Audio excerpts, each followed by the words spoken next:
In today's video, I'm going to teach you how to import data to Airtable. We'll go step by step so your information lands cleanly and in the right place. Start by opening Airtable in your browser and heading into the workspace where you want this data to live. Then open the base you want to populate, or create a new one if you're starting fresh.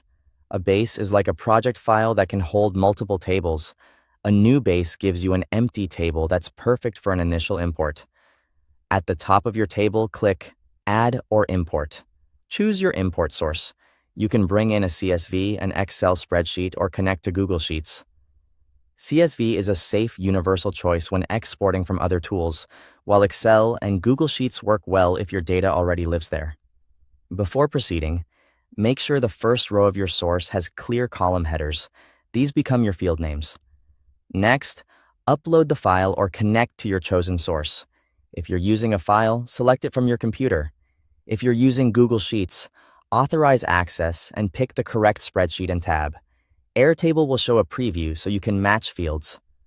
Review each incoming column and confirm that it lines up with the right Airtable field and field type, such as text, number, or date. Adjust the mapping if names don't match, and feel free to skip any columns you don't need.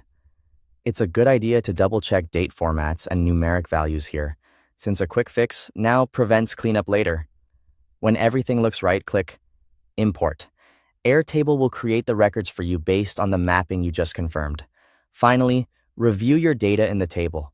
Scan a few rows and columns, verify the total number of records against your source, and look for anything out of place like shifted columns or odd characters. If something seems off, adjust field types or headers and run the import again until the results match your expectations. That's it. You've brought your data into Airtable without breaking a sweat. A careful setup at the start and a quick review at the end make imports smooth and reliable. If this was your first time, you'll find the process gets even faster once your fields and headers follow a consistent pattern. Thanks for watching, and happy building in Airtable.